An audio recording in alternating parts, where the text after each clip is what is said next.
Minimalists. Hello, everybody. Welcome to the Minimalist Podcast, where we discuss what it means to live a meaningful life with less. My name is Joshua Fields Milburn. And I am Ryan Nicodemus, and together we are the Minimalists. Welcome to episode 141. Today we're going to talk about the best ways to explain minimalism to your parents. Well, how to explain a lot of things to your parents, because as we get older, I find that it becomes more and more difficult to communicate sometimes, because the dynamic changes in time. We are still our parents' children quite often, and thus we're often treated like children. We still feel like children, even if we're not treated like children. So we're going to talk about explaining minimalism, simple living, intentionality. And I'm going to talk about all my mommy and daddy issues. Me too.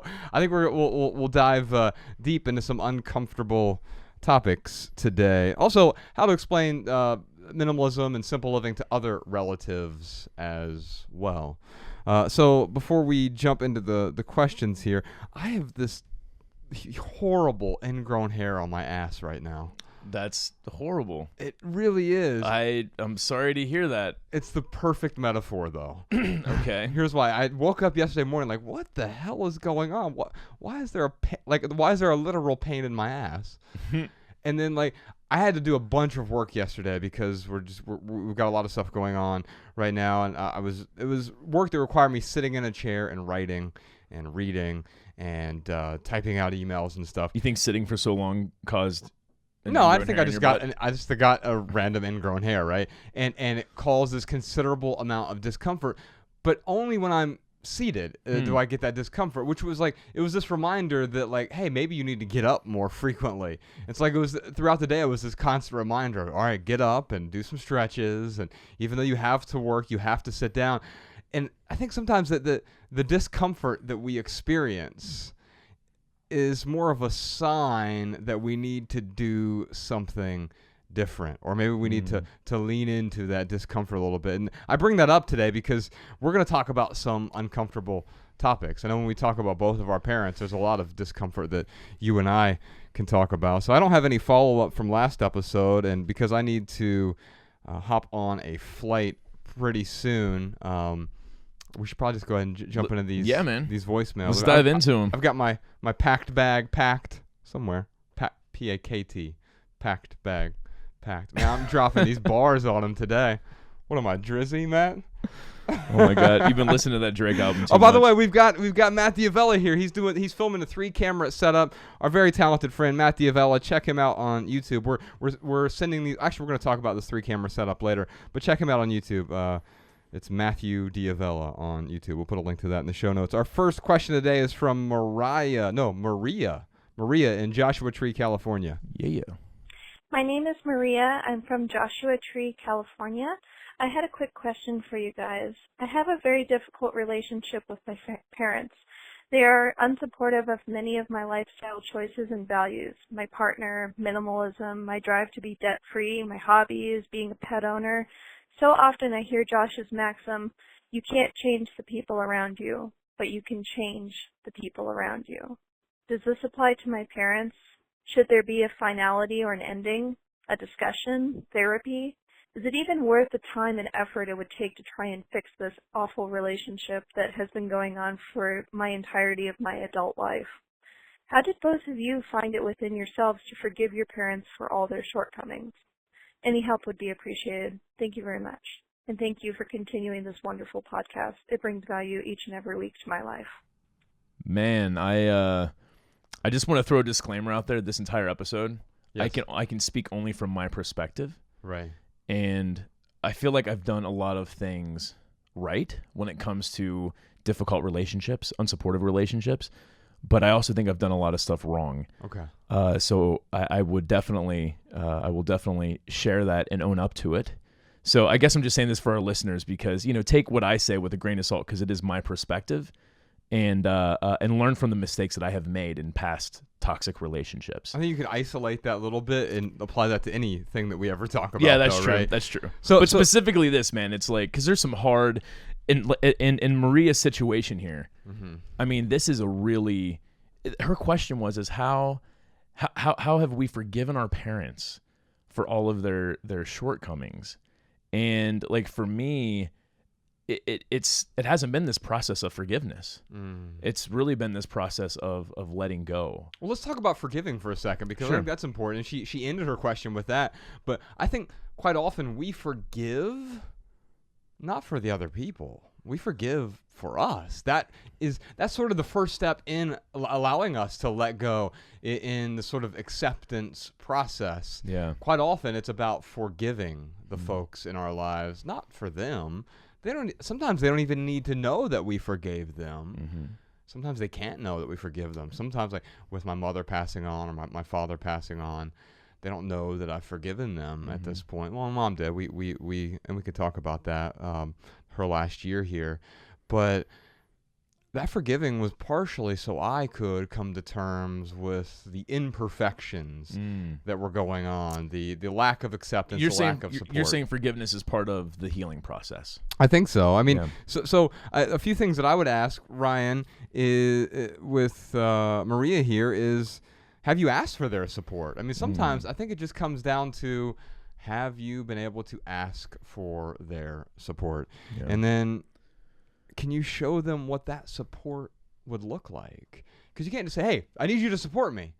What does that mean? Because support to them might mean one thing. Support to them might mean, well, we're always going to make it really difficult for you because we think that's how you are going to grow. Yeah. Right? We're going to hold you to our standards instead of your standards. Can you show them what your standards are and why that's important? Yeah, and for you to just say, oh, I need help, and then like if I just sent you a text, hey Josh, I need help, period.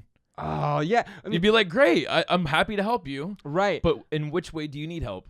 Exactly. Yeah. And so sometimes, but here's the other thing. So what if I actually didn't need help, but I was saying that I needed help? And so the question I would ask Maria here is, do you actually need their support? Or what kind of support do you need from them? Maybe it's not what you think you need. Maybe what you actually need isn't what you think you need. And if you do need some support, I totally get it. Why do you need that support? Yeah, you know, it's funny, man. In a perfect world, you know, family, it would be people who are closer to you than your closest friends in a perfect world.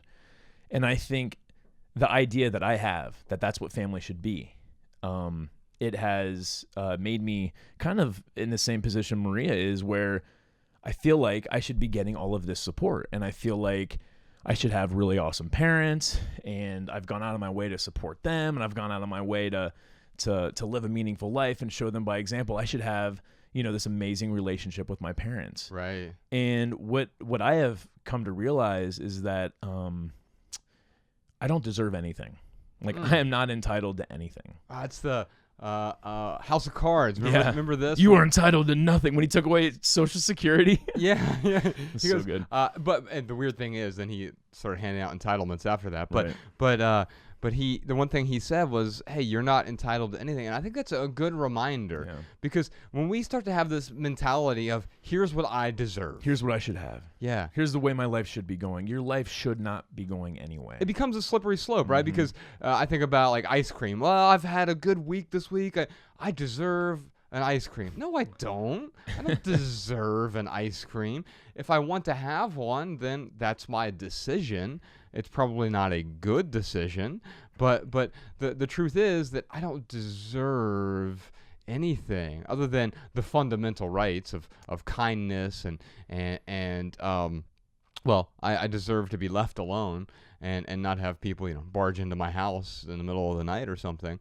But for the most part, we don't just deserve all of these extras these are just expectations. Yeah, dude. I mean, we could live the most meaningful life possible and then walk outside and get hit by a bus. Right. I mean, life happens to us whether we're doing the right things or not. I think that when we do the right things and we try to put our best foot forward and we try to respect, appreciate, accept others for their indifferences, I think that will help us to have better results. But there's nothing in life that says we must have awesome results if we're putting in this kind of effort. Right. You know, it's funny you say that. I was walking into the office today, and I almost stepped into this giant pile of dog poop. And I barely avoided it, right? Mm-hmm. And like I was having a rough morning. Like I was really tired, and like I was trying to get my bag packed. So I'm getting ready to take a trip right after this, and man, like then I realized as I missed the dog poop, I'm like, oh, this morning could be way worse. I could have stepped in dog shit. Like, and it's to me that I need to remember that sometimes. Like, it can always be worse, no matter what situation you're in. Yeah. You could add dog shit on top of it. It's so funny. If I was, it's still gonna be worse. I was thinking to myself, man, if I stepped in dog shit, if I like literally stepped in dog shit, I'd be like, oh, well, I could have been worse. I could have stepped in gum. yeah, absolutely. I know what you're saying, man. Well, you know, here's what I have learned, Maria, is that the word family, at least in my experience, it really hasn't meant anything. What family has meant in my experience with a lot of my family members, I'm trying to not like just make a blanket statement here, because I have really, really awesome, really supportive family members who would go to the ends of the earth for me, the ends of the flat earth. I'm just joking. Thank you. But no, seriously, like people who go way out of the way from me. So I'm not making this a blanket statement for all my family members, but what I'm saying is that there are certain family members who view the term family as, I can treat you however I want, and you have to love me because I'm your family member. Or worse, some family members have greater expectations of me because I'm their family member. But then, like, the other... What do you mean they have greater expectations of you? Like, let me speak from my perspective. People treat me this way, but let me specifically say, from my perspective, how I've done this in the past. Okay. So with my one of my sisters, like she was like, you know, this little innocent, you know, my little tiny sister, and I like just had her in this bubble. This you know, the idea of her was like she was in this bubble, uncorruptible, pure, and then, you know, I find out she's drinking and you know, smoking dope and doing all the things that I was doing when I was her age, but because she was my sister, like I had this very visceral feeling of like how much she has let me down. Because this expectation you had of this pristine person. But there are plenty of people who I hang out with who drink and smoke. Right. I still drink alcohol and I'll still smoke, and it's something that it's a one-way street with that attitude. I guess when you say you smoke, you don't like smoke cigarettes. No, I'm sorry. I'm sorry. Yeah. Okay. But yeah, I guess I mean, I've had a cigarette in the last 10 years or something. But my point is this, is that I am judging her for behavior that I've done, for behavior that I might, I guess I don't currently do it, but my point is that judging her for something that I was doing at her age and raising her standards, but not my own. I think that is the effect that I'm talking about, that certain family members will have. They will raise their standards for you, but not for everyone else in their life or themselves, or I should say non-family members in their life. Does that make sense? Yeah, but so we've talked about standards. The other thing I think we need to talk about here is values, right? And so realize that you might have different either values or beliefs. Now, if you have different values from your parents, Maria, then I think that, yes, it's important to recognize that you just have different values from them. And if they judge you, then their judgment is simply a mirror that reflects their own values that are different from yours. Now, that said, they might just have different beliefs from you and the same values. If they have different beliefs, that's just a different path to get to the same place, to get to those same values. And I think you have to recognize that. The only way to recognize that, though, is to get really clear on what your values are. My partner Rebecca and I will sit down often and go over our own values to see what's the same, what's different, how can we improve, how can we raise our standards together so that we're serving and supporting each other's values. In fact, on her website, Sean, if you put a link to this in the show notes, podcast Sean, I'd appreciate that. Her website's minimalwellness.com. If you go to /values on her website, she did this together we put this together, this values worksheet, I guess you could call it. It's like a little one-page thing to help you identify what your values are. And it's helped me and her make sure that we are on the same page, even when we value something differently, or if we have the same value, but one of us values something more than someone else. If you go back to episode 69 as well, we'll put a link to that in the show notes too. We did an entire episode on values and getting clear on what your values are, because it isn't until you're clear on that, until you know what they are, that you can figure out how you raise your standards appropriately. Otherwise, you're just sort of walking around blindly searching, and you're constantly trying to, and this sounds like what's happening here, trying to live up to someone else's expectations, someone else's values. Now, you and I did this a lot in our 20s, right? And I think that's especially true with people we've looked up to our entire lives, our parents, where they try to instill their values in us. And quite often that can be a good thing if we're provided with the right template, but they also instill their beliefs in us, and those aren't necessarily our beliefs. And quite often they instill their desires or their preferences in us. I think about Serena Williams, Venus and Serena Williams. Their father, I think, had them playing tennis when they were 3 years old. Yeah. And I mean, thankfully that worked out with them. But think about how many other parents are like forcing their kids to play the sport that they succeeded at, or maybe didn't succeed at. Wanted to succeed at, yeah. Yeah, because that's their desire. Is that actually your desire? Yeah, man. Maria, if you have gone out of your way, if she has gone out of her way to ask for her parents' support, and she has, kind of clearly said, here's the support I need, here's the actions that I'm asking if you're willing to do, and they are still in constant opposition of her living a meaningful life. I mean, in my case with my dad, for example, it's a very similar situation to Maria's. I constantly have opposition from him when it comes to the life that I live. And every time I spoke to him, it was a reminder of how I'm letting him down.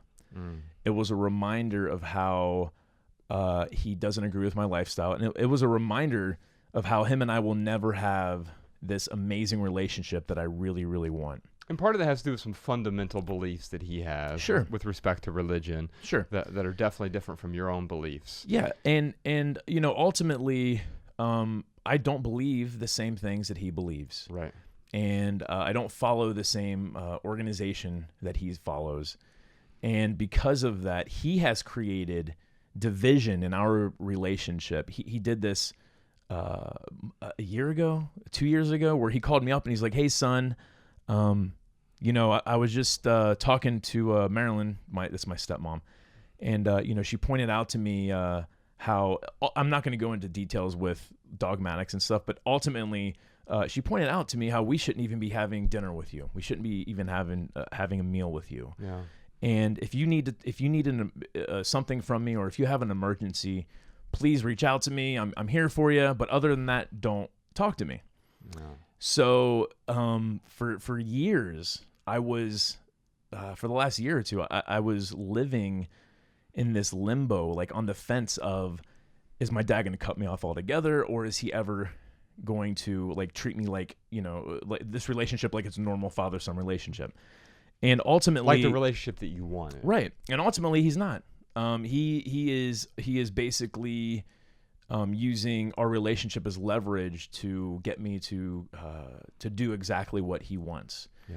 And whether he's coming from a good place or not, I think he can look in the mirror and say, "Oh, I'm coming from a good place," but he's not considering me at all. Yeah. In that situation. So. In this situation, a few weeks ago, I called him up. I actually wrote him an email, and I just said, "Hey, look, man, I really, really don't like the way that you're treating me, and I have tried for a long time to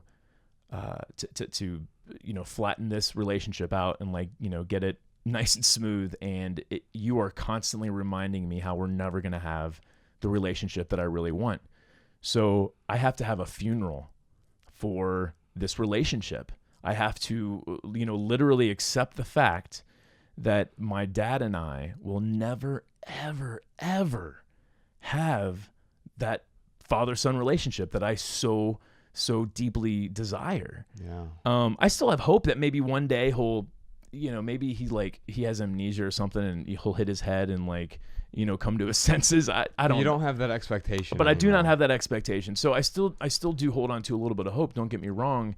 But, ultimately I had to cut off all communication with my father, because anytime I communicated with him, it was literally direct opposition to me living a meaningful life. And I think when it comes down to people in our life who are in constant opposition, even if it's half the time, opposition, you have the ability to say, hey, you know what? You are constantly not supporting me. In fact, you're doing the opposite of supporting me. You're trying to tear me down, and I really need you to not tear me down. Yeah. And if they continue to tear you down, then there's got to be something has to give, right? Yeah. So for me, I have decided to stop stop being in limbo. I have taken myself out of limbo with this relationship, and I've had a funeral for what I know is probably not ever going to happen. I think that's a great way to put it. I mean, because you also did the work. Because it's not just explaining the what. Like, here are my values. Right. You've also done the work to explain why these are your values. And so for Maria, the thing that she needs to also understand is she can say, well, being debt-free is one of my values. But if your parents don't understand why that is a value, or living a simple life is one of your values, if you just say the what, that's the start. That's the first step.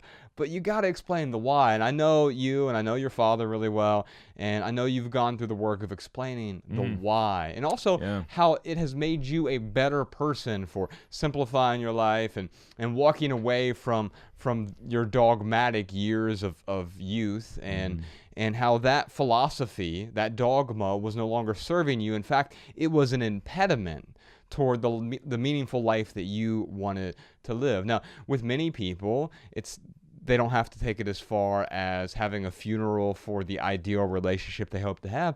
But I think it's important to note, and I'm glad you shared that, because it is an option, because sometimes the best way that you can love somebody is from a distance. Yeah. And it doesn't mean you don't love your father anymore.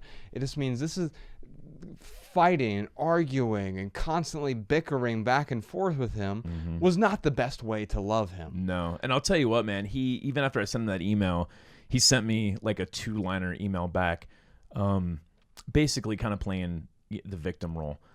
And it just makes me really angry. Yes. When I feel like he's doing it to himself. Right. I mean, he is stuck in his own head with his own beliefs and his own dogmatics. That is basically putting our relationship in opposition to his what he needs to live a meaningful life. Right. The thing is when he sent that the 2 lines back, I got really, really angry, and I responded back with just some really visceral, nasty stuff. And it's not like I cussed him out or anything, but it was just it was kind of this I felt like it was this last ditch effort to try and shake him and wake him up. And I think, when I look back at those times where I've had these explosive fits of rage, it's usually because I don't see any other avenue. And I guess I'm only sharing this because I do not feel any better for sending that visceral email back to him. So I guess my one piece of advice for sure for Maria is, do not express your anger to your parents. Yeah, take the high ground. Yeah, because I really wish I would have done that with him. It is, it's just unfortunate that that has to be my last conversation with him. Is me kind of going on a rant and just expressing this anger that I have. Yeah, yeah. So learn from your regrets. Yeah, learn from my regret and don't do that. But the other thing I'll say too, having a funeral for this relationship, it has helped me over the last. So that happened 2 weeks ago, maybe 3 weeks ago. Yeah. And it's in the last month. Still, sure. Yeah, it's still very hard. Very fresh. Yes, and it hurts very much. But having the funeral for that relationship and cutting off communication, it has allowed me to start to move forward. Yeah. And every time I get this sinking feeling of, oh, poor me, I don't have a good relationship with my father, I can two things that I think to myself. A, I think about all the awesome relationships I do have in my life. But the other thing too is there is closure there. Like there is closure for me to sit there and say, you know what, Ryan, yes, I guess I can see his perspective. I can understand where he's coming from, but I do not respect the divisiveness that he creates in my life. And I don't understand why he chooses to do that. But I never will understand. Right. And it's almost like I've given myself permission to not understand why he acts the way he acts. But you gave yourself the closure as opposed to waiting for the closure. Yeah. And then on top of that too, it's like, because I had that figurative funeral for that relationship, like it's almost like this, like I'm starting to heal over this really crappy toxic relationship. Yeah, you're in this process of lamenting that right now, and this is a lament, and that's what you're experiencing, and it's not a pleasant feeling, but what comes out of it will be more pleasant than the constant back and forth. And the questioning, the back and forth is unbelievably frustrating, toxic. It's so bad, dude. But then just that, again, sitting in limbo, wondering if, having that hope that this relationship will one day be, and like expecting it, like a piece of me expecting it to happen. Yeah. Like that's more torture than just accepting the fact that this relationship is dead. So really, Maria answered her own question. You were spending a lot of time trying to change the people around you.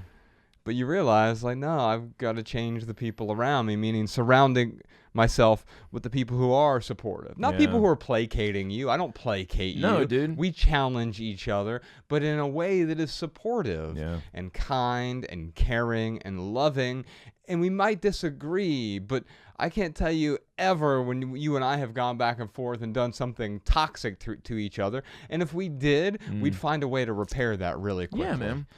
It's unfortunate, man, because I know there are people who are listening to this right now and they think of family and they've got an amazing family. And, when I think of like the, like the most, what's the word I'm looking for? Like the most cliche, version of like a family who is like super strong, tight knit would be like the mafia. Like, I mean, that is a super tight knit family, right? Yeah. And it's obviously, I'm not encouraging people to behave like the mafia, but that level of dedication, I see it in Hispanic culture a lot too, where family actually means something. And family, they look at as, oh, that's my family. I need to be kinder to them. I need to be more supportive to them. I need to forgive them more than anyone else in my life who isn't family, because family, they actually hold up.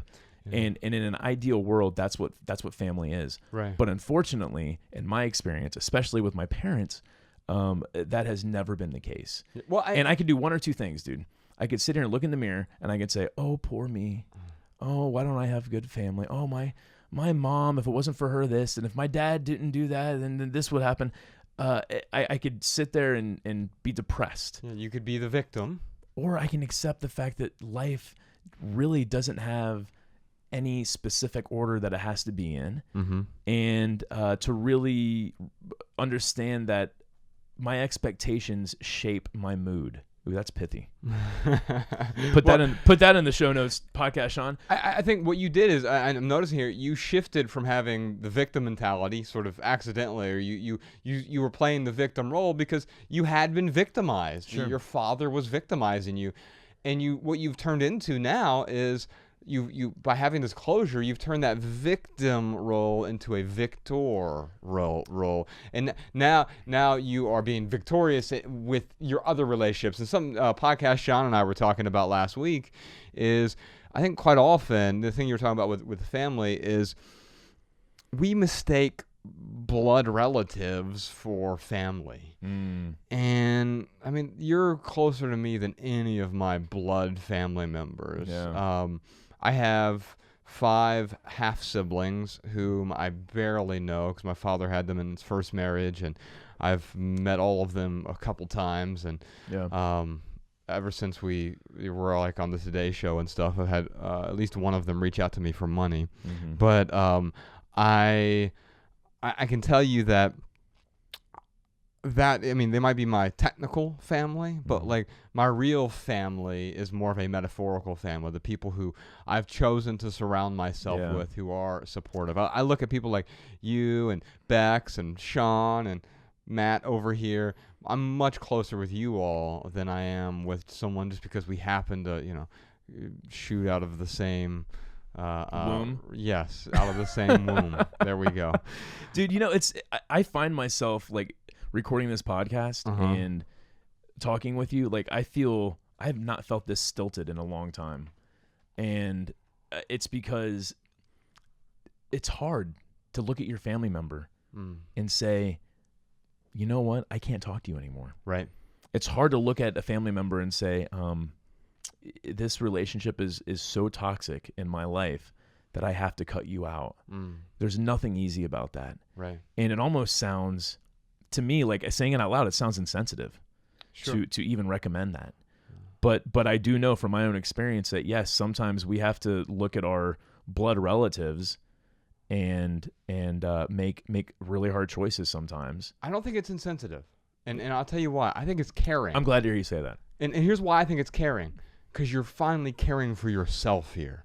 And you're protecting yourself. Because here's the problem. If you're literally going out and getting beat up every day, like physically beat up, you're going to avoid whatever behavior, like, I'm not going to walk in that neighborhood anymore. I got beat up 3 days in a row. Like, I'm going to stop doing that. But what was happening is you were being beat up psychologically, consistently. And allowing it to happen over and over. And eventually, I'm not blaming you as the victim, but eventually you realize, like, oh, I shouldn't travel in this neighborhood anymore. I have another option. And for you, that neighborhood that you were getting beat up in psychologically was this particular relationship. Yeah. And you tried to reason with your captors and say, hey guys, we shouldn't fight, and here's why we shouldn't fight. Like, you worked through it. It wasn't just like, well, I'm terrified, so I'm going to avoid everything. No, you actually went in there and did the work. And the best way to care for yourself, because you can't provide for anyone else if you're being beat up all the time. No. You're not the best version of yourself. I think it's the absolute most caring thing you can do for the people you love. I'll tell you, man, like over the last, over these last 2 or 3 weeks, I had this one like thought where I was like, oh, I wish I could have said this to my dad before I ended our relationship. I wish I could have said this one thing. So I actually thought, okay, I'm going to like do a voice recorded thing and I'm going to email this to him just so I can get this one last thought out. But as I was like recording this voice memo for him, I just realized like there's nothing I can say more that's going to really, going to change his mind. So I'm bringing this up for the reason that if you end a relationship, end the relationship. Yeah. Do not do this, because I used to do this with my ex-girlfriends. Oh, we're broken up. No, we're not. We're broken up. No, we're not. We're broken up. No, we're not. That's just a recipe for more discontent. Sure. But the other thing too is by not reaching back out to him, it actually, like I woke up the next day and I felt good. Yeah. And I am healing and I am feeling better. I know it sounds crazy to like cut off communication with my dad, but it truly has helped me move forward. And Maria, maybe you don't have to do that. Maybe Maria is listening to this and she's like, oh, you know what? I haven't approached my parents in this way. Oh, I didn't ask my parents for support. Oh, I didn't go out of my way to support my parents. Because Maria, before you cut off any relationship with either of your parents, you've got to do those things. You got to make sure that you're adding as much value to their life as possible, that you're supporting them as much as possible, because then when you ask for support, they're going to be willing to give it back to you. And then showing them how they can support. I hope that's the case. I hope that she is coming up with a new approach to dealing with her parents. If she has done all that, then it might be time to start distancing yourself from that relationship. I'm thinking about the closure that you got here. This was a self-imposed closure, and I think that's a very good thing. I was checking my email this morning, and I got to inbox 0 because I have OCD, and so like, and this weird image pops up and it says, "You have no messages. Have a nice day."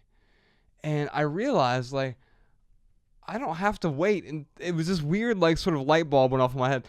Hey, Josh, you don't have to wait until you're at inbox 0, until every everything on your to-do list is checked off, so to speak, your today list, then you don't have to wait till everything is done before you can have a nice day. You can have a nice day and then happily accomplish these things as they come along, and of course prioritize them accordingly. But realizing that you're never going to get to everything in your life. It's never going to be perfect, and now might be the time for closure. Whether that's something as simple as closing the browser window and walking away from that, realizing, okay, it wasn't finished, but I've provided some closure, or something really difficult where there's a relationship. Maybe it's someone you've been dating, maybe it's a loved one, maybe it's a family member, maybe it's a parent, and there could be time for closure with that as well. Well, I'd love to send you a copy, Maria, of our book, Minimalism, Live a Meaningful Life. We wrote about the 5 different values that Ryan and I came up with. And one of those values is relationships. There's an entire chapter in this book on relationships. So, Podcast Sean, if you could reach out to her, send her a copy of the audiobook. If she wants the audiobook, if you like our podcast, you'll definitely like the audiobook version. Or if you want the book version, we can send you that, or the ebook version. We hope you enjoy it. Our next question is from Riley in St. Louis. Hi, Ryan and Josh. My name is Riley Brown. I am 20 years old and I live in St. Louis, Missouri. Congratulations on your 100th episode, and I hope you come visit my town again soon. My question for you is, how can I better shine light on my essentialist lifestyle? As I am getting older, my family is growing more and more non-supportive of the changes I choose to make with who I am. Everything from items I remove from my life, to how I will react to situations, to constantly refuting my mission in life. I feel like they undermine and deny who I am because they want me to become as they are now. How can I help them see that I am my own person, pursuing my own path, and only wish to be accepted? Thank you very much. Have a great day, guys. So, Ryan, I was reminded of 2 essays that are on our website. We wrote one of them together, and then I wrote this one recently about unsolicited discharge. Now, I'm not sure if this is exactly what Riley is getting. I sort of wrote this about criticism, but she's certainly getting some criticism. Before I read a little bit of this, though, she said something that was fascinating to me. She said, how do I shine a light on my minimalist lifestyle? And I think something's important to realize there. Like there's this light above us, right? It's like a spotlight almost, right? Now, there's a good and bad side of shining a light on something. Because you can see my dry skin in the corner of my temples here, and it brings out all the flaws, right? Yeah. Like you have that scar on your forehead, and I can definitely see that scar on your forehead right now. Now, I think it makes you more beautiful. Thank you. Now, but they called me Frankenstein in grade school. Seriously, they did. So one thing to think about here, if you're trying to shine the light, just keep in mind that you're also going to illuminate the flaws. Now, the good thing is you'll actually see what to improve as well. And by shining the light, so you and I, we have written a lot about our own lives. We've talked about our own lives a lot. We've done videos and a documentary about our own lives. Our lives are out there. We've shined the light on our lives. Yeah. And it's helped me really understand and come to terms, but also, it's really difficult. That last little segment, a podcast, Sean's tearing up in the corner over there, where you were talking about your relationship with your father. And I think it's going to help a lot of people. But shining a light on that is also really difficult, and it's hard to talk about. And quite often, we don't want to confront these issues for real. We think we do, but realize that if you're going into battle with some of these issues, it's actually going to be a battle. Now, in terms of dealing with their undermining and they're not being supportive, and you want to help them understand. I thought about this essay, Unsolicited Discharge. I'll put a link to it in the show notes, but it just goes a little something like this. It's really short. Last week, Ryan and I filmed a living room conversation on our YouTube channel about dealing with criticism. While I agree with everything we said, I'd like to add a few words. There is a significant difference between feedback and criticism. We must seek feedback from trusted people because it makes our work and our life better, right? Yeah. Feedback. In fact, yesterday we're in the process of hiring a filmmaker for the Minimalists, and what we did is we got in a room, we got with the 19 different finalists. We were watching their videos, their submissions, their reels, but then we narrowed it down to a top 7, and we sent the top 7 to our trusted friends. We wanted feedback from people like Matt, and I sent it to Bex and Jeff and Dave. Yeah, exactly. And so we got and Jessica provided feedback, and so we got feedback from all of these different people, because feedback helps us understand what we're missing, gives us a clean pair of eyes, and it's important. It's not always they're not going to agree with us, but that's a good thing, right? Yeah, man. Criticism is so important, man. It's so important Here's the thing. I say feedback's important. I know it sounds like semantics, but I like to differentiate. For me, feedback provides the problem with a solution. Most criticism, when I think about like just visceral criticism, it just highlights the problem, and they're like, look at that scar on his forehead. It's a YouTube comment or whatever. See, that's where I differentiate. That's not criticism. That is discharge. Exactly. So for me, when I say criticism is important, I think criticism can be part of feedback. I don't think they're interchangeable words, but I think criticism is a piece of that. I think criticism is important because none of us are perfect. Yeah. And any of us who walk around and think that we have it figured out 100%, well, then that person's an idiot. Yeah.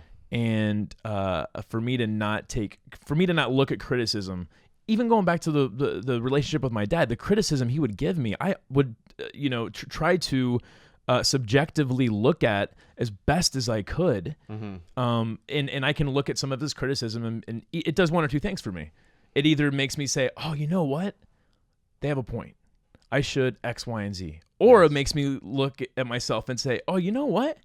No, I'm really, really secure with who I am and the way that I'm living my life.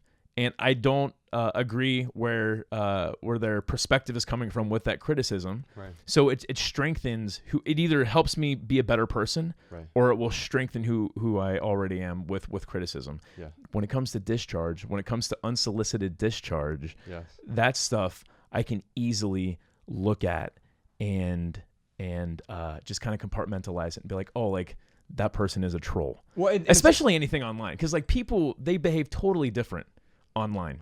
Yes. They are different people online than they are in real life. And the same is true with text messages. Yeah, and absolutely. The different formats that we go through. So when you talk about this discharge, the thing that I think about is you say it's easier for you to compartmentalize it. I think for most people, and for us, until you and I have been criticized so frequently, so much. It's like up to and including death threats. It hurt. Yeah, it hurt up until about midway through 2014. I finally started to like just be able to compartmentalize it. But continue. Well, and that's because I think we developed some calluses along the way. Yeah. But when I talk about seeking feedback from trusted people and then avoiding criticism from naysayers, because it really, I think it clutters our lives if we're just getting that discharge, right? Yeah. And so here's the thing I said in the essay: whenever you create something meaningful, you will be critiqued. And I would say to Riley, whenever you do something meaningful, if you're simplifying your life and you find meaning in that, if you're getting rid of debt, if you're trying to make some sort of change, you are going to be critiqued. There's no doubt about it. Well, whenever you stand for something and people in your life are not standing for the same thing, they want to point out how you're really not standing for that. I'm not standing for that. And you're really not standing for it either, and here's why. You're not a real minimalist. You own underwear or whatever, right? In fact, I've got some examples here. I pulled these from our YouTube comments recently. And so what I said is, no matter how close to perfect your creation is, or no matter how close to perfect your life is, right? No matter how close to perfect it is, you will be judged.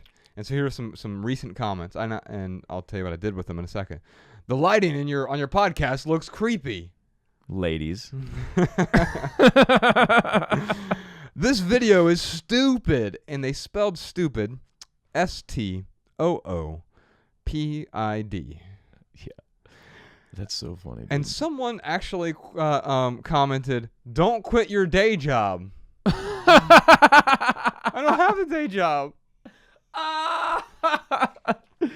And so, but you know what though? If we met those three people in person, they wouldn't dare say that to our face. Right. I agree with that. And that's to me. That's how I can compartmentalize it. It's because, well, just with the example of the person who spelled stupid STOOPID, they obviously don't even take their own comment seriously. Exactly. But here's the thing. I think that translates to Riley's question here. I think when we get so comfortable with someone, sometimes we accidentally say some of these things that are hurtful, and we don't realize that they're hurtful. They're just flippant. These are really flippant comments. Yeah. And we're really close to someone, like parents or close family members. Sometimes we accidentally say things. That's the exception. Your family, they will say that stuff to you. Right. To your face. Yeah. Which it does hurt. And so that's why this stood out with me and Riley. So here's what I'll say to Riley from the essay. Most criticism is merely an unsolicited discharge of personal preference. And because you didn't ask for it, you aren't required to respond.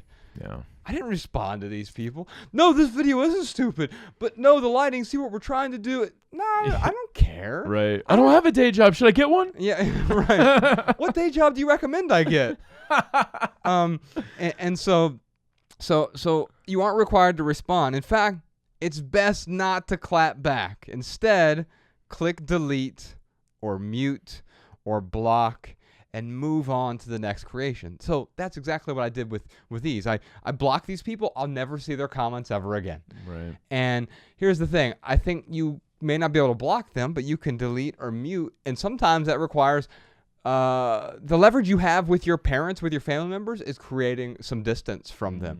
If they're behaving in a way that is unsupportive, then you don't have to accept that. You can walk away. It doesn't mean you go to the extreme right away of, well, I've had a funeral for, oh, you said one bad thing about me, this relationship's dead. Yeah. It's not about that. It's about, oh, okay, pointing out, hey, you know, what you just said right there, I feel like that's really not supportive. Yeah. And I'd appreciate if you would support me because I care about you and I think you care about me. Just to go back to your point of, because, yeah, you're not going to end a relationship over one criticism or one negative interaction. And there really isn't a number of how many interactions you have to have before you end a relationship. But it just made me think, when I know to end a relationship is when I feel tormented. When I feel like I've done everything I can to save a relationship and I still feel tormented. And I have been putting in that us box. And I've been putting in that us box, and the other person has not put anything in that us box, and if anything, they've been taking from it. Right. Like that is where I think is where you end the relationship. Riley, you are not at this point. You're 20 years old. Yeah. You've got a. It's so funny, man, because when I was 20, I would say the same stuff like, "Man, I'm getting older," and like people would just, 37-year-olds like me would laugh at myself and be like, "Ha ha, you think you're getting older? You're 20 years old." But so I'm not undermining the fact that Riley is getting older, but Riley, you're super young, and I'll tell you, it took my mom about 5 years before she finally came around, and she is so supportive now, and I never thought it was going to happen. Yeah. The hope was there, but the expectation of getting 100% support from my mom, it was not there. Now, luckily, that relationship did come full circle. And, I've told the story before. I'll tell it again real quick. But like the moment I realized, like, oh my God, like my mom, she accepts me and she is supporting me. It's when she was visiting Mariah and I in Montana. And it was the first time she had ever come out there. Mariah and I had just moved into a new place. I picked her up from the airport, bring her back to my house. She opens up her suitcase, and the first thing she pulls out is like this, like a vase and some candles and some other stuff. And she's like, "Hey, I got you a present." And like in my head, I'm like, "All right, Ryan, don't be a jerk. Don't project my own insecurity about having things that I don't need." Yeah. So I didn't say anything. I just, let her talk. And she was like, "Here are some things. I love you. I'm proud of you. I am really proud of the relationship you've built with Mariah. This is a beautiful place. And I just wanted to show you my appreciation. If this doesn't fit in your life, then please go find a good home for it. Please give it away to someone who is going to use it." And it was in that moment I was like, oh my God, like breakthrough. It took 5 years Yes. to get that breakthrough. So Riley, on the other side of the spectrum with my mom, I showed support, went way out of my way to appreciate her, to accept her, to love her, to respect her. I did everything I could, and it paid off after 5 years. So Riley, do the same thing with your parents. Yeah. Show them support, show them love, show them respect. Go out of your way to have these conversations with them about how you need respect. See, when any of us demand respect, we first must ask the question, have we shown respect? Right. And if that is not the case, then you must show respect before you gain respect. You can't demand respect. That's not how respect works. It's just not how it works. And her question was, how can I help them understand that I want to be accepted? And that reminded me of this other essay that we wrote called Understanding Others. I'm certainly not going to read this whole thing because it's a long one, but we'll put a link to it in the show notes. But there's this acronym in there, TARA, that you've heard us talk about before. And it's really the path toward understanding other people. Yeah. And so respect's one of those. But Riley, if you want them to accept you, that's after the first step. It's tolerance first. First, you have to find a way that they can tolerate your lifestyle. So are they doing that? Are you tolerating them as well?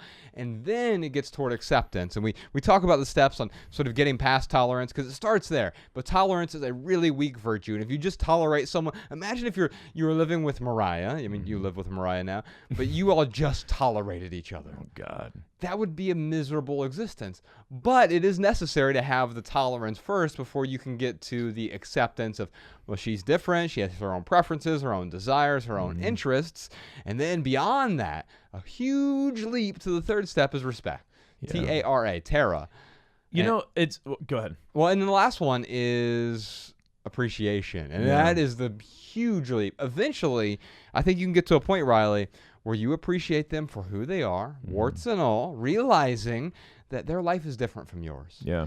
And that's okay. In fact, that's what makes life beautiful, are all these differences. Because what's the alternative? That we're all exactly the same? Yeah. Well, then there's nothing to appreciate anyway. Yeah. I was just going to say, when it comes to that appreciation piece of it, man, it's not like, so with Mariah, as an example, like, yeah, she has more things than I have.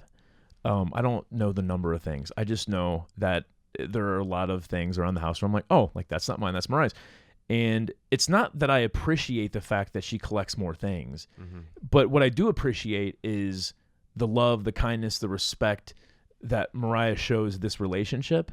And I also appreciate everything she does for our relationship. I mean, the way that she's just like your stereotypical loves to cook and loves to take care of the house and loves to like just really create a beautiful environment for us to live in. And she loves to take care of the relationship. Yes, and she does. And I appreciate that so much that for me to look at her stuff and say, you know what? I know that you got more stuff than me, but it's cool. I love you so much, and like everything you do for this relationship, I appreciate so much. If it helps her, if it shows her the appreciation by me letting go of my own insecurities and my own idiosyncrasies for her, I want to say her well-being, but it's more than her well-being, but her preferences. Yeah, I'm sure Matt does this with Natalie. Which, by the way, Matt just got engaged. Oh my God! Congrats, Italian Matt. Stallion. That's right. But man, he. I mean, with Natalie, I mean, I know she's definitely not a minimalist. You did a video on your YouTube channel about living with your non-minimalist girlfriend, your non-minimalist fiance. You have to like update the title, right? You just go in and like do voiceovers, like to inject the word fiance. But I mean, she showed up to dodgeball last week. I could tell she was probably wearing a brand new outfit that said USA because it was the 4th of July. It wasn't new. No, it wasn't. No, she bought it on like 4th of July 2 years ago. But she didn't do it in a minute. I tried to get her to pare it down. Yeah, well, That's great. yeah, and I could tell like Matt would never show up wearing the USA tank top or whatever, but like it's that and the cool thing is like I actually saw you appreciated that. Like you've got this little Australian woman who shows up at our dodgeball league, like being the most American 4th of July person there, and it was pretty great. So you're able to appreciate these idiosyncrasies in a way when you step back from yourself and realize, hey, I'm not solipsistic. I'm not the center of the universe. Right. I can appreciate these other things too, and that's okay. Yeah. And I guess what I'm trying to get at too is like, again, it's not like I appreciate head on. I look at Mariah's collection of things and head on I go, you know what? I've learned to appreciate her collection of things. No. What I've learned to do is by showing her that I accept accept her idiosyncrasies, that is in turn showing her how much I appreciate the relationship. You appreciate her as a whole, even if you don't like every single trinket. Right. Yeah. All right. Well, Riley, I'd love to send you a copy of our book, Everything That Remains. There's a chapter in there where we talk about sort of surrounding ourselves with supportive people and that transition from our corporate world and the days of yesteryear into a life that was more meaningful with more people who were supportive. So I'd love to send you a copy of that, either the audiobook, the book, or the ebook. And also, if you're willing to make a drive down to Louisville, which is not that far from St. Louis, I've actually made the drive from Louisville to St. Louis before. Was it about 4 hours? Yeah, it's about right, 3.5, 4 hours. Yeah. You drive really fast, 2.5 hours. But it's not that long of a drive. We're going to be in Louisville this weekend with Chris Hogan. We're going on the Simply Southern tour. So, Sean, when you reach out to her, give her a copy of Everything That Remains, but ask her if she wants a couple tickets to the Louisville stop. We're going to be there. We're going to be in Alabama and Tennessee as well with Dave Ramsey's team. All right, where are we moving from here? We'd love to hear what you all have to say. So if you have a comment or a tip about parents or family or understanding others, then leave us a voicemail. 406-219-7839. You can also email a voice memo right from your phone to podcast@theminimalists.com. We'll air our favorite comments and tips on a future episode. And stay tuned to the end of this week's episode for this week's listener comments and tips. Ryan, what time is it? You know what time is it? You know what time is it? You know what time it is? It is time for our lightning round where we answer questions from social media. We do indeed. We're on Twitter, Facebook, and Instagram @TheMinimalists during the lightning round. This is where Ryan and I each do our best to answer every question with just a short, shareable, less than 140 character response. We also put the text to these minimal maxims in the show notes so you can copy and share our pithy answers on social media if you'd like. And now you can find all of our quotes in one place thanks to Jessica Lynn Williams. You can find them over at minimalmaxims.com. All right, our first question is from Taylor. My parents constantly ask me to clear their clutter for them, but they aren't willing to give up anything. What do I do? Well, so my pithy answer to this, and maybe we could talk a little bit about it, is doing is often the opposite of helping. Think about this for a second. I mean, you could help them by maybe doing it together, right? But if I'm constantly doing something for you, I'm not really helping you unless you absolutely need the help, right? Ryan, if you broke both of your legs and both of your arms, I'm happy to get you food while you recover. But if, like, after you've recovered, I'm still spoon feeding you, like, that's not helping anyone, right? It's infantilizing them. So I think what is happening right now is Taylor is infantilizing his or her parents. I'm not sure if Taylor is a guy or gal here, but you might just be infantilizing them. You, in fact, enabling them and keeping them from growing. If they're asking for help, then maybe the best way to help them is to show them how you do it together. Yeah. My short answer is this: helping is helpful unless the people you're helping don't want help. And ultimately, I think about, I had a situation with a family member where they were doing a lot of drugs, and another family member was like, hey, I need you to talk to so-and-so. They're having a really hard time. They're hooked on drugs, and it would really mean a lot to me if you went and tried to help them out. And I went and talked to this family member, and from the first sentence that they said, like, I could tell they didn't want help. Like, they knew they had a problem, but they were okay with having a problem. Yeah. And that's the only conversation I had with them about trying to help them, essentially. Because ultimately trying to help them when they don't want help was driving me. It would drive me mad. It drove me mad growing up. My mother was a really bad alcoholic most of my childhood years. And, you know, as a kid, you don't really understand why. And you're like, hey, if you loved me, you would stop. Right. And I would try to help, and I thought it was helpful to, like, hide her wine or hide her beer.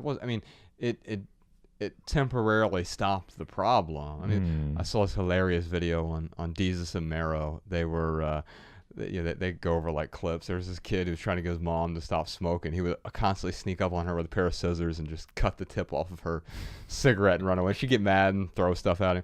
The same thing would kind of happen with my mom, except there was no hilarity ensuing. Like, I didn't have anything fun. Like, I was just, like, really hurt by the whole thing, and realized, like, sometimes she wanted help, but there were times when she didn't, and I was trying to force help onto someone. You can't drag someone kicking and screaming to success. No, I mean, there's always an exception to the rule, but that's not a good plan. Right. Yeah. And so I think it sounds to me like here's the good news though. They're asking you for help. It sounds like they're asking you to clear. Maybe they're not. Maybe they're just saying, we're lazy and we want you to clean all of our clutter.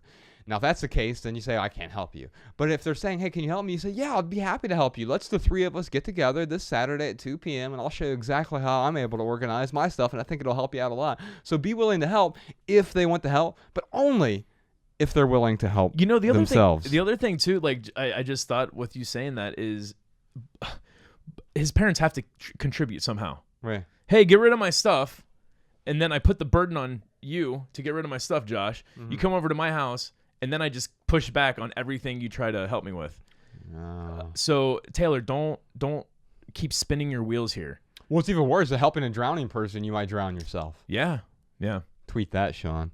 All right, what's our next question? Our next question is from Larry. Is there a way to get aging parents to understand the real value of possessions that they believe have worth, but are likely worthless, so they stop trying to give away things that someone else will simply need to throw out?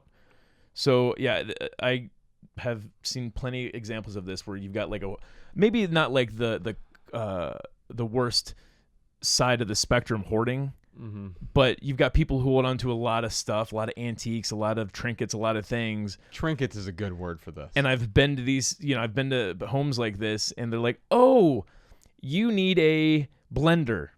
Literally, like I've been this. You need a blender. Here's a blender.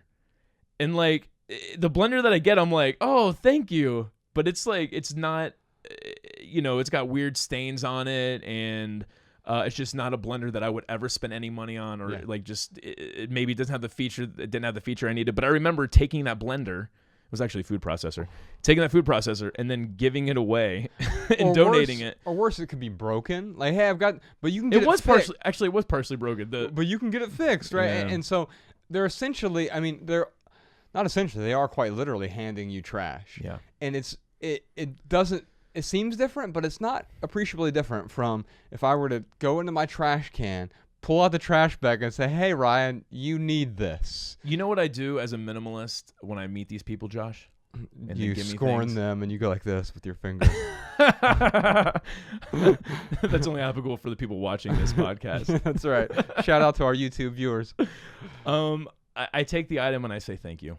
Yeah. And that's it, man. Yeah. Because, at that point, like I'm not going to help them by scoring them. You're not trying to help change them either. Yeah, I'm not helping them by projecting my own insecurities at them.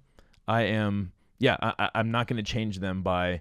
There's no magic sentence I could say that's going to make them stop hoarding. Well, I wrote something down here. This isn't my short answer, but it echoes exactly what you said. You don't have to be mean to be honest, and we can provide feedback without questioning someone's intentions. And so a few short answers here. Patience is paramount. Sometimes we have no patience for these people because, hey, you know what? It took me personally 29 years to get to minimalism, right? Right. Now all of a sudden I'm going to expect you to change over the long holiday weekend or something. Right. No, it doesn't work that way. And so it's about having patience with the other people. So what you're displaying there when you take that thing is you're having patience. Now, you can still show them through your actions, not through, well, you know what? This is a piece of junk. That's not helpful. So it's about being helpful, still being kind. Yeah. Although here's what I'll say. Here's my pithy answer: is most gift horses have tooth decay. They say don't look a gift horse in the mouth, but I think that's nonsense. I've never understood that saying. Well, the saying is don't look. So back in the day, if you got a gift horse. What the fuck is a gift horse? A gift horse is like a horse that's been gifted to me? Yeah. So back in the day, it would be a gift, like a nice gift. It's like, here, I'm giving you this Thanks horse. for a horse. So don't look it in the mouth because sometimes people just give you a horse that's dying, and you could tell because they had rotting teeth. If they had bad teeth, okay. And so if someone gave you a gift horse, first thing people do look at the teeth because they're like, I don't want to care for this rotting horse. If you give me a dying horse, I don't want to have to deal with it. So realize that if you're getting a gift, maybe it's not an actual gift Dude, at all. now that I understand what this idiom means, I don't agree with it. Why? So here's a gift. Here's a rotting gift. So the term "don't look a gift horse in the mouth" means just shut up and take the gift. That's why I say I don't agree with it. I say most gift horses have tooth decay. Yeah, dude. And so look out for that. And realize that I guess what I'm really saying is most gifts aren't necessarily gifts, but also junk is in the eye of the beholder. So maybe they really thought they were giving you something really nice, and they thought they were being caring, and that's why the way you approach it is okay. Thank you very much. Have a nice day, and then once it's your thing, you get to determine what you do with your thing. You know, it's kind of, if you think about it, like people who, let's go with the horse or the blender for that matter. I have a horse with tooth decay. Maybe it's got three good years left, right? And I give it to you. Here's a gift horse. It's kind of selfish for me to be like, yeah, I don't want to take the last 3 years out of this horse. You know, it's already dying. But here, Josh, he can take the last 3 days. Oh, I don't want this blender because, yes, I have a better blender. I have a better food processor. Here's one that's slightly broken and slightly damaged. So I'm going to pawn that off on someone else so they can get the maximum life out of it. Yeah. That's a horrible saying. What a horrible saying. What's your short answer? My short answer is this. It's difficult. Oh, wait. No, my short answer is this. You can't fix a problem until you see the problem. So how do you get a hoarder or someone older or a person in your life who really values sentimental items, how to view them differently? There's nothing you can do to change their perspective. There's nothing you can say to them. What you can do is you can live a meaningful life. You can show them by example what it means to live a simplified life. Yeah. And if they look at you and think, oh, wow, that person looks really happy, I'm going to start applying some of their principles to my life because they seem like they're living a really happy life. If that person is looking at you and saying, "Oh my God, how can they live without a garage full of boxes filled with trinkets and junk? I don't know how they live their life that way. That's crazy. I love my junk." That's their preference, right? And it goes back to what Riley was saying. If you shine a bright enough light, you will illuminate the flaws, but in this case, you're shining the light on a more meaningful life, a less cluttered life, a calmer, stiller life. Maybe that's going to look appealing to them. Instead of me saying you need to get rid of your stuff, say, wow, look how calm this is. All right, P.S., Ryan, we have one postscript question here.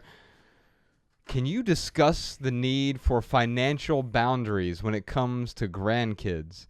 How can you raise a child to understand worth when everything is given? So we have a problem here with grandparents.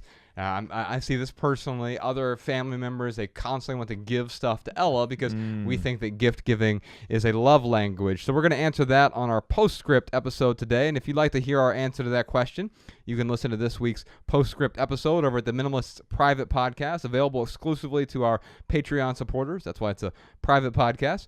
So if you want to support our show and keep this podcast 100% advertisement free because advertisements suck, then head on over to theminimalists.com/support. Let me just say this instead of continuing to read this whole script here. We use the Patreon support to pay for this studio space. Yes. Right? We refuse to do advertisements on our podcasts, on our YouTube videos, on our website. We don't do advertisements anywhere. If you want to read why, go to theminimalists.com/ads. We have a long essay. It's an honest conversation starter, really, about what we think about advertisements. Are they all inherently bad? No, but most of them kind of suck, right? Well, yeah, especially the platform, like YouTube, for example, you really don't get to choose the advertisements either. I mean, even if we could choose the advertisements, we still wouldn't do it. Right, and Sam Harris has done something about this recently. I quoted him in that essay called "Can We Have an Honest Conversation About Advertisements?" We'll put a link to that in the show notes. But here's the thing. Ryan and I don't make any money from this podcast, from our YouTube videos. In fact, we spend money on this stuff. So we have to rent out this studio space. We had to build the studio space. We had to pay for all the equipment. We pay Podcast Sean to produce the show. We're hiring a filmmaker as well. Patreon almost covers half of that. And so the rest of it comes from me and Ryan. In fact, the costs are about to go up. Hiring the filmmaker is going to be costly. And the only way that we can afford it is if we have enough support from our Patreon supporters. So when we ask you to support the show, we're really appreciative, and we give a lot back to our Patreon supporters as well. You get every week you get a bonus episode. We do a postscript episode where we answer one question. We're going to answer this question about grandkids and family members giving stuff to our kids. We give you a postscript episode every week. There's over 60 of them out there right now. We give you access to all of our unpublished live events. So if, for an example, we just put out the Melbourne event. We did the Sydney event. Which one are we doing next, Sean? I think we're doing, is it Houston or Dallas? One of them. Houston. Okay. Podcast Sean's telling me Houston. So the next one's coming out is Houston. And so any of our live events, you'll get access to those. Also, any of our upcoming live events, you get access to tickets before they go on sale to the general public, so you can get the best seats in the house. We also do a monthly live stream video called Ask the Minimalists Anything, so you can ask us any question you want, and we answer it.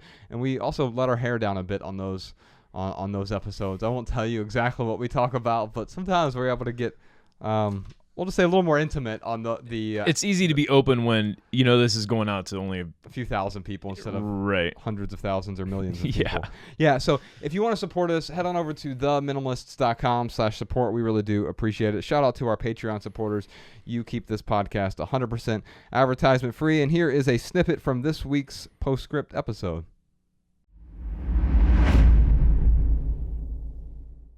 If you remove all of life's friction, you lose traction.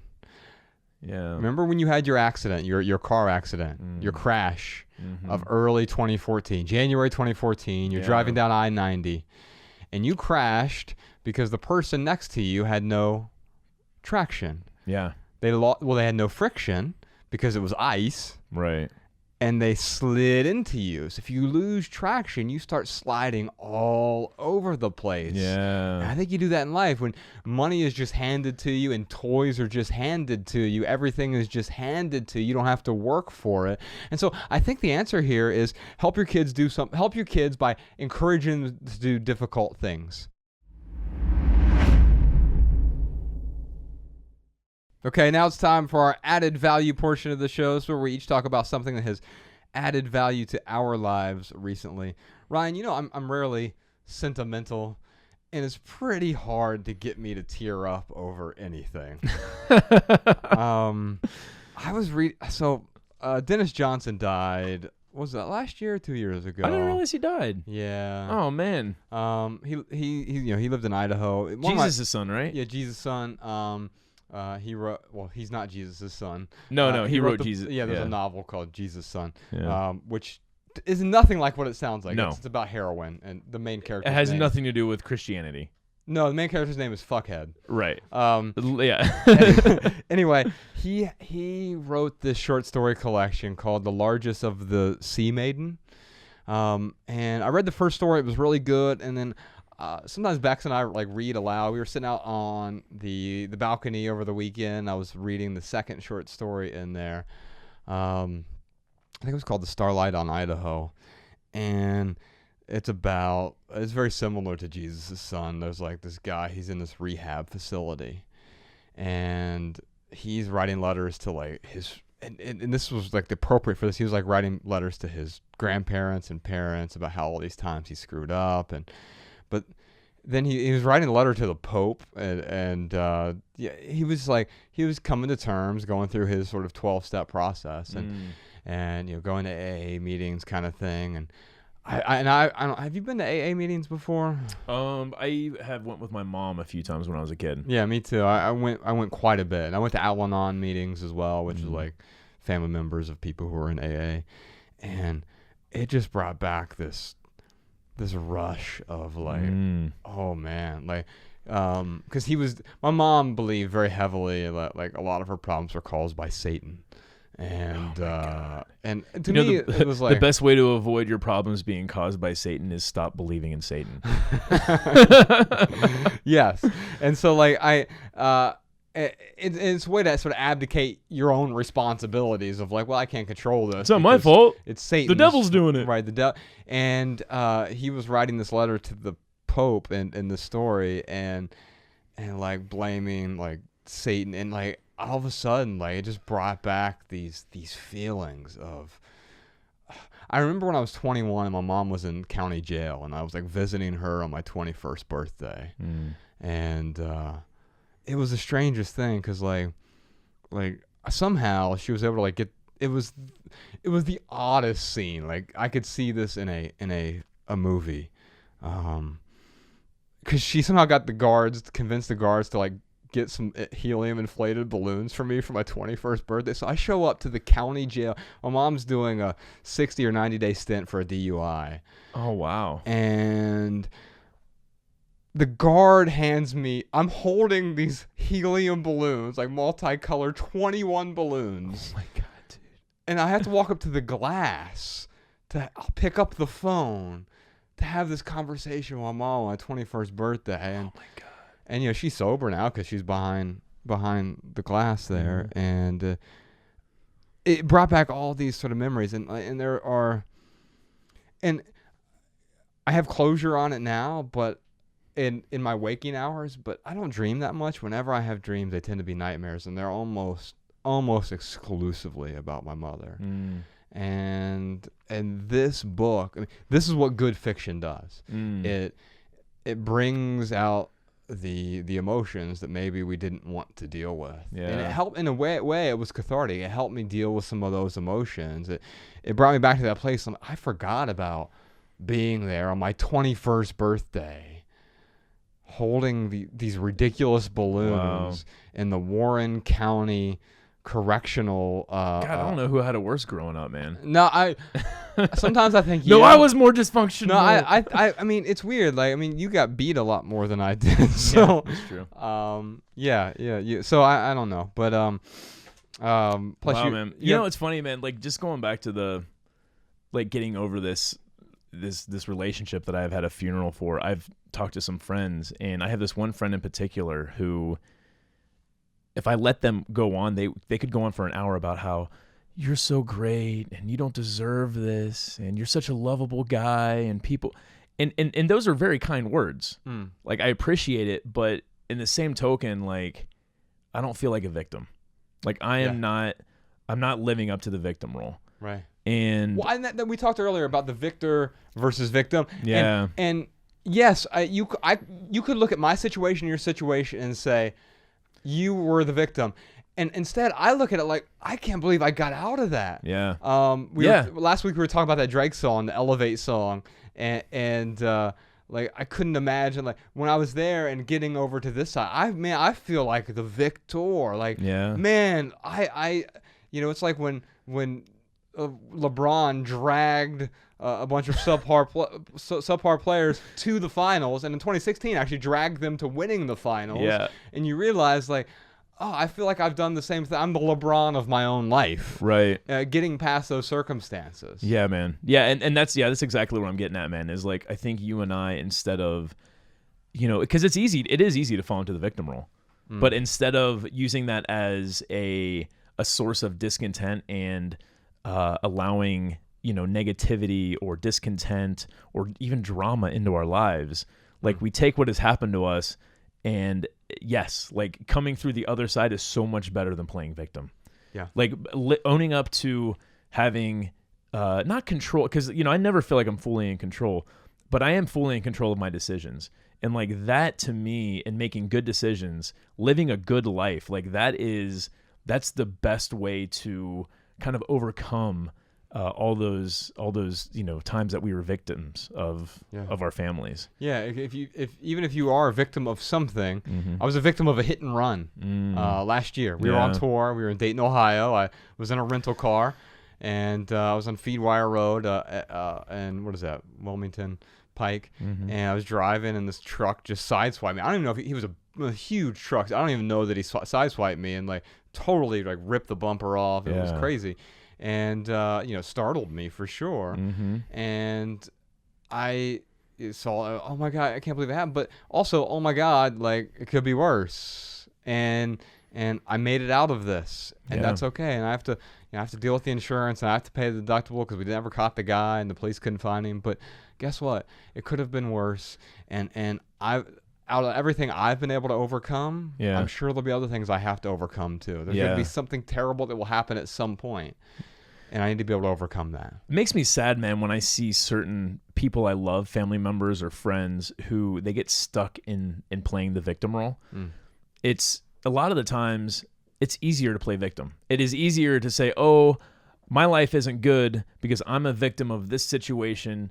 So the rest of my life, all of the problems that I have, it's due to this one. It's easy to like point the finger and blame. And tether everything back to that past sort of influence. Yeah, and some folks who live in this state of being a victim, they wouldn't know what to do. They're scared of not being a victim. Yeah, they wouldn't know what to do if they actually had to take some responsibility for their own life. And just reiterating, taking responsibility feels so much better than playing the role of a victim. Last year I did something with the rubber band thing that I'm sure you've probably done some 21 days without complaining. I think it's like a Tim Ferriss thing or whatever. But I tried it out, and like, you can't be the victim if you never complain, right? And so even we got to the point before, if I didn't even complain out loud, like, God, can't believe I'm stuck in trap, whatever. Like, after a while, after the Pavlovian response, all of a sudden it was like, even in my head, if I had the complaint in my head, I would snap myself. And then the complaint started going away in my own head because I was reprogramming myself in a way. And so if you want to avoid the victim role, I think quite often it starts with stopping the complaining. And it's easy to stop once you become aware that I'm complaining all the time. Some people, I mean, maybe they're in I'm not trying to undermine people who are in situations right now, but to get through it and like reprogram how we view how we were victimized. It's just a much better way to deal with people who are in obstinance to your life, essentially. Yeah, and the way I would sum this up basically is, yes, you might be a victim. You may have been a victim, but you don't have to keep being a victim. In fact, you have to stop feeling like the victim to eventually become the victor. I'm going to recommend, we recommended this probably within the first 20 podcasts, maybe 30, but the app Every Dollar. So I finally downloaded this app and started using it. It's Dave Ramsey's app that he has to help budget. And Mariah and I, well, after, like, because I've been reading Rachel Cruz's book and Chris Hogan's and Anthony O'Neill. And preparing for the tour. Yes, and I talked about this in the last podcast about if you have money problems but don't have a budget, then don't complain about your money problems. Right. Because budget is step one to not having money problems. Yes. And it has just really inspired me to redo Mariah and I's budget. I mean, we did a budget years ago. But Chris Hogan in his book Retire Inspired, he said you should have I'm paraphrasing here, you should have like a financial meeting once a month with you and your partner, or even you and your family, the household. The government doesn't even do that. And like, looking at the government as the example is like a really bad way to to like view our finances. Well, it's a great example of what not to do. Unnecessary spending. Right. Yeah, exactly. So when I was hearing that line, I'm like, wait a minute, Mariah and I haven't talked about our budget for years. Like, we just kind of came up with a budget, and then we moved to LA. Like, okay, it's going to cost us this much more, but it's very loosely based. So downloading Every Dollar and like actually planning out every single dollar that we're spending. I think this is the reason this is great is we talk about having a budget to get out of debt, and that budget, your budget you had, really helped you get out of debt. Yeah, my budget helped me get out of debt. What you're talking about is going beyond that. Even being out of debt, you and I have been out of debt for at least half a decade. Yeah. And still sticking to a budget helps you. What is it? It illuminates the flaws. It does. I want to be the best saver that I can be. Yeah. When it comes to my finances, like, I want, like, the Retire Inspired book. I mean, it's really motivating to. It's good motivation to help you really have a plan for your retirement. And I think I would do okay, but looking at my finances after reading these books, I realized that I could do much better. Yeah. So we downloaded Every Dollar, and dude, it is awesome. Like, you can literally put in every single line item. It's super intuitive. I mean, it took me a second to kind of figure out how it worked, but it is a free budgeting app, and it has made the world of difference. And dude, it has done things like I will. We were walking the other day to dodgeball, and I wanted to like stop and just grab like a water or sparkling water at the convenience store. Yeah. And I was like, God, if I do that, I'm gonna have to like get out my phone and put that expenditure in my in my budgeting app. And we have a bottle of water right here that we brought with us. I don't really need this sparkling water, but it like totally, it just helps you.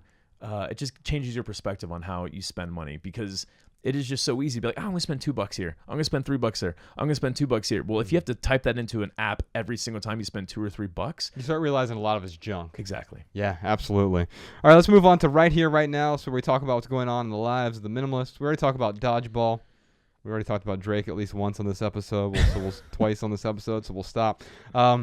We're hiring a filmmaker. So the reason we're doing a 3-camera setup here, and that Matt is here today, is we had about 50 people, nearly 50 people, apply for round 1 for this. The Minimalists, it's our favorite game show. The Minimalists are hiring a filmmaker. And we narrowed it down to 19 people for round 2. They answered a bunch of questions, and they submitted, and we sat down as a team this weekend, me, you, and Sean, and Jess remotely. But then we narrowed it down to 7 people, and then we got feedback from Matt and Jeff and Dave, who do our web development and design, and Jessica gave us some additional feedback. Bex gave us some feedback, and we got this top 7 down to a top 4 and have moved them on to a 3rd round now. Yeah. So we have 4 people. Shout out to Katie, Alejandro, Devin, and Jordan. I hate to say the cliche thing. I wish we could hire them all. But it's so... Dude, I wish I could hire all of the top 7. Yes.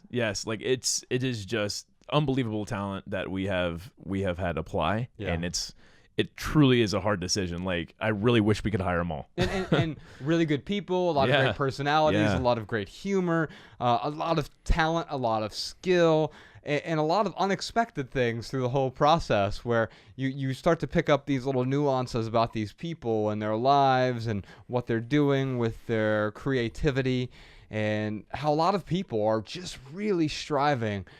They're done with content generation, and they want to produce meaningful creations. And we're seeing more and more of that. And that was a commonality between everyone who especially everyone who made it the 2nd round. Like, you could tell these people really want to do something meaningful with their creativity.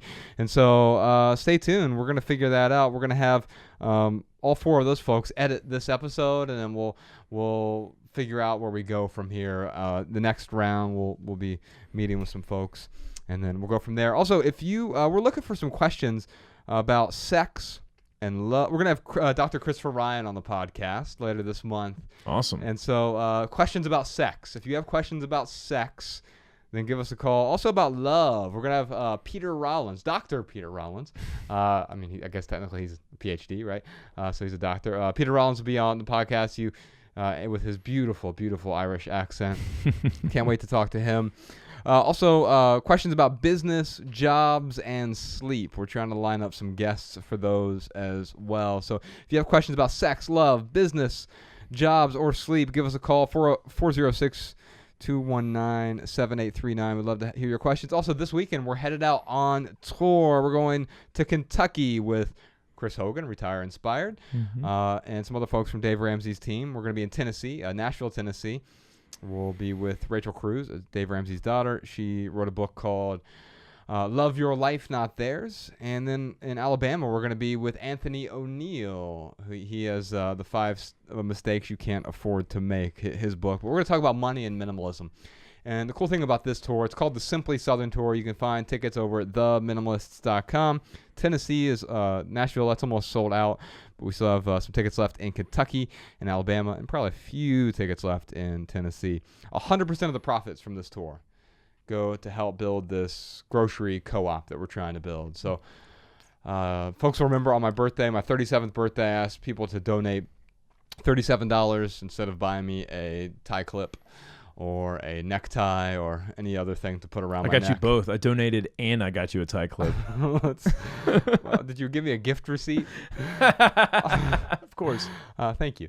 So I what we're trying to do is bring food to one of the largest food deserts in the country. Our hometown, Dayton, Ohio, on the west side has one of the largest food deserts in the country. Second hungriest city for families in the country is Dayton, Ohio. We want to change that by giving people there, families there, access to food by building the first grocery store on the west side since 2008 or 2009 when Kroger closed. Yeah. So there's access to food, but not real food there. You can get Cheetos at your corner liquor store. Burritos. Yeah, ish. But you got fast food, of course.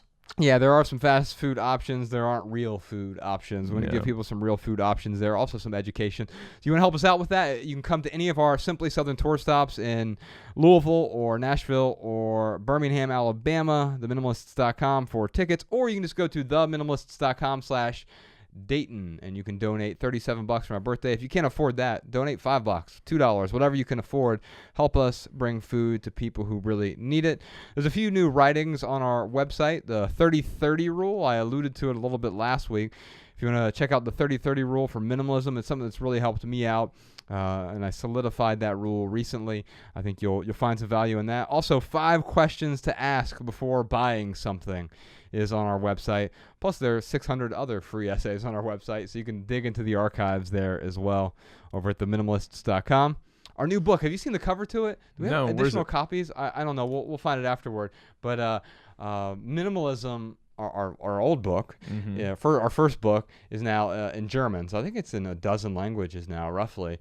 And the German cover is my favorite cover out of all the covers that they've done so far. Awesome. I'll have to check it out. I'm sure there's something on Instagram where someone's posted something. Yeah, I'm sure they have. Yeah. Well, I think we have a few around here. We put them out on the bookshelf in the common area as well. But the German cover is my absolute favorite. So it is available in Germany.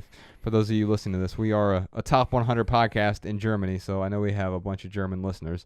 Also, we're working on a new documentary with our friend Matt Diavella.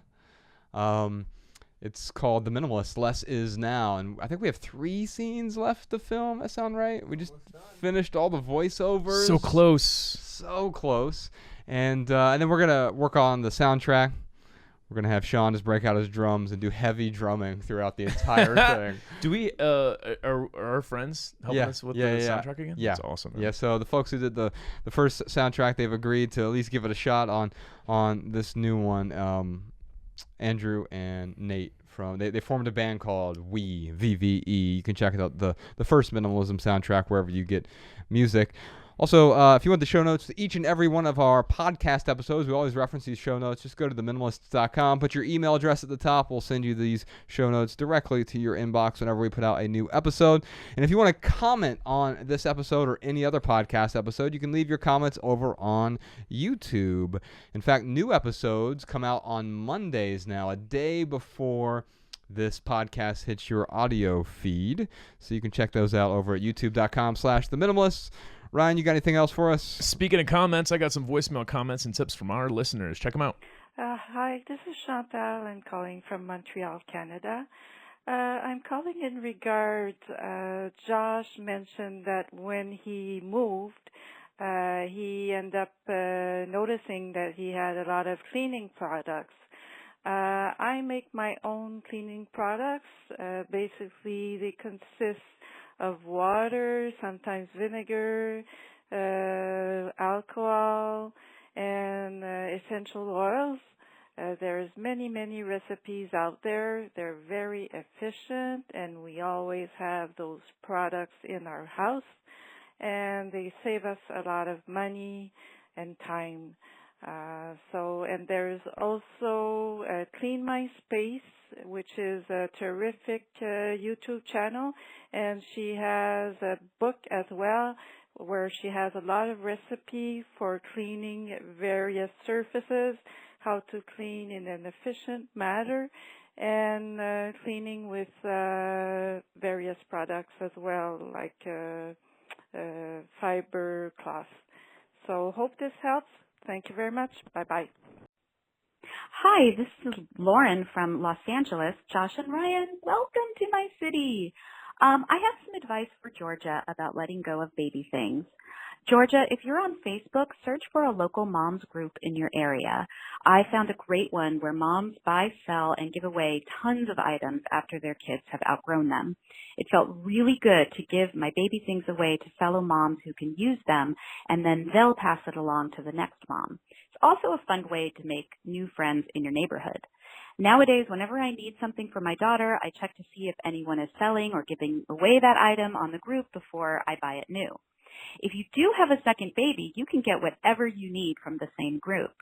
I think the second time around, I'd realized that you don't actually need a lot of stuff to care for a newborn. Of course, there's a billion-dollar industry telling first-time parents otherwise. Even though I'm a hardcore minimalist, I did keep a few baby clothes for sentimental reasons. I'm currently sewing them into a quilt for my daughter.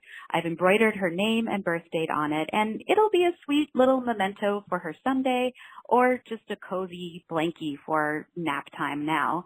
If you don't sew or quilt, and that's something you'd like to do, there are plenty of sewers you can hire to make a quilt for you out of your favorite little baby things. Check them out on Etsy or Instagram. Anyway, that's it. Thanks for all you do, guys. Bye. Hi there. This is Amy from Oakland, and I listened to your podcast about social media, and I have a suggestion that's helped me. My weakness is Facebook, and the thing that is most difficult for me is when I go on Facebook, I see the news feed in my face, and I start scrolling through the news feed. So I actually found an app that eliminates the Facebook news feed, and you download this app, and it's called Claire. I'm not sure how to pronounce it, but it's spelled C-L-A-R. You download it, and then after that, when you go on Facebook, you don't even see the news feed anymore. So you can just use Facebook for private messages or search for, what your friends are up to if you need to, but that news feed is not right there in your face when you go on Facebook. So it's less distracting. Really, really helpful for me. But there are other apps out there as well. If you look up news feed eradicators for Facebook, and they work for other things like other social media like Instagram as well. But it's something to think about because for me it worked. It's helpful, and I spend less time on Facebook and less distractions. All right, thank you. All right, y'all. That's it for this episode. If you have a question for the Minimalists, give us a call, 406-219-7839. You can also email a voice memo from your phone to podcast@theminimalists.com. We're especially looking for those questions. Remember, sex, love, business, jobs, and sleep. That's really what life's about, Ryan. All right. Yeah, well, it's our new pillars. Yeah. What are the 5 values? Sex, love, jobs, business, and sleep. It's like a few of these don't actually belong here.